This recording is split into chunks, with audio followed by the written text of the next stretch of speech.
nggak ada masalah, ya udah. Tapi kalau minum air zam-zam kamu merasa dapat pahala loh. Betul kan?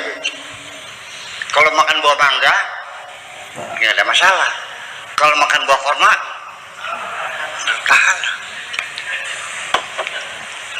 Iya, cebok pakai tisu nggak dapat pahala, kalau ceboknya pakai batu pahala. Seperti itu, ini jadi masalah. Nah, itulah makanya kembali. Jadi artinya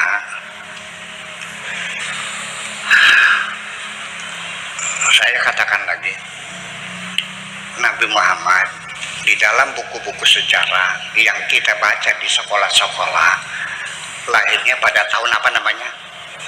Tahun gajah. Kenapa disebut tahun gajah?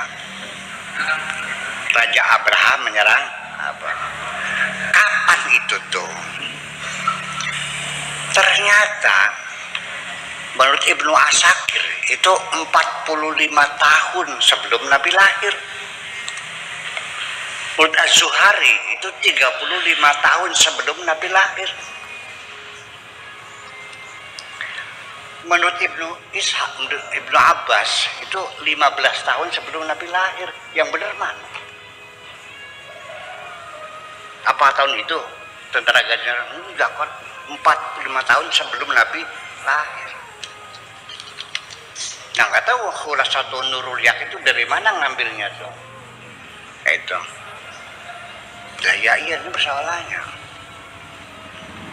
Baiklah, saya kira bahwa Nabi agamanya apa?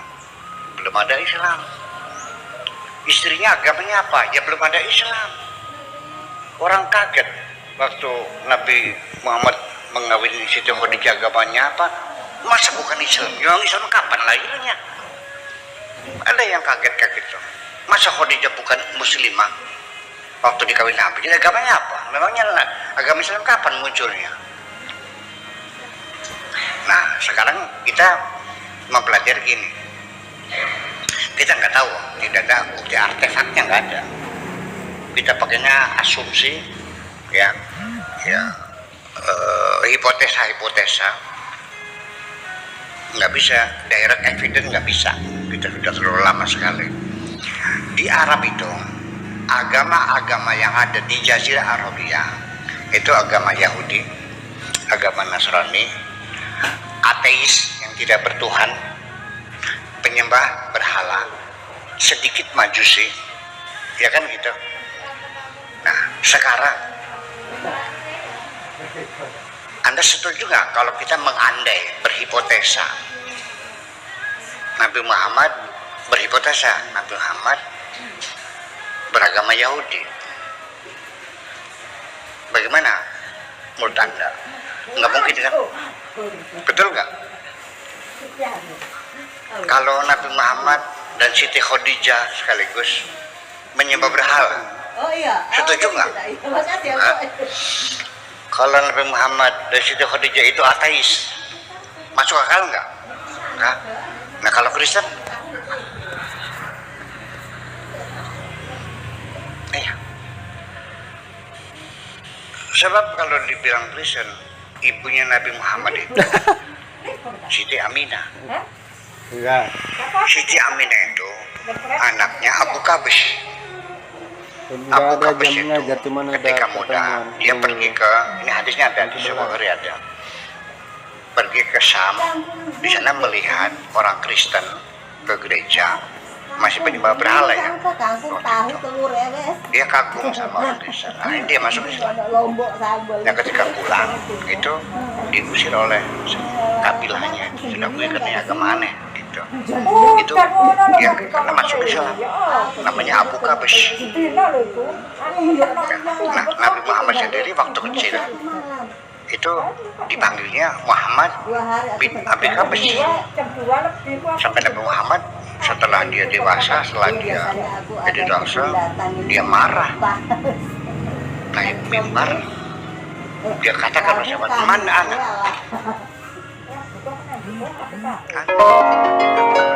Anak Muhammad bin Abdullah. Aku tadi tak berjemur. Udah selesai, kita setuju.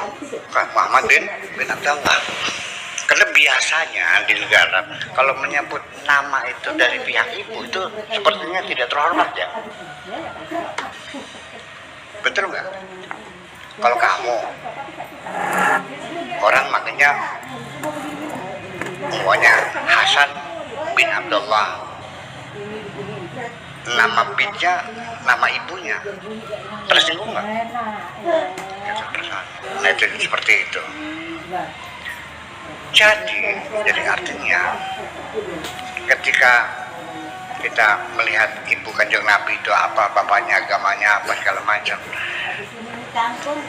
saya kira tetapi ada peluang lagi nih,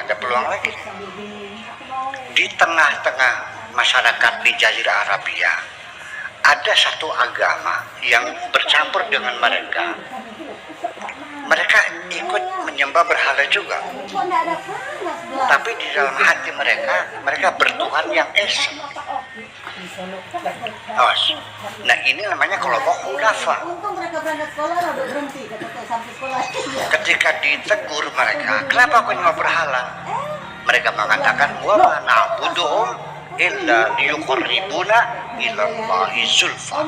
Kami tidak menyembah berhala, itu hanya mendekatkan diri dengan Allah. Itu hunafa. Nah hunafa itu identik dengan pengikut Nabi Ibrahim. Ya kita bagaimana sholatnya saya nggak tahu ya, karena sholat kita juga berbeda dengan nabi-nabi yang lain gitu. Nah itulah kira-kira semacam itu.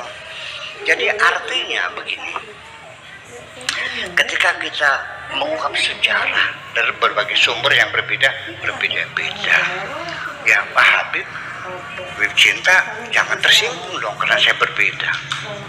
Betul nggak? Saya tidak menyalahkan Anda kok. Ya kan, tidak menyalahkan Anda. Ya udah sejarah kita kali, silakan.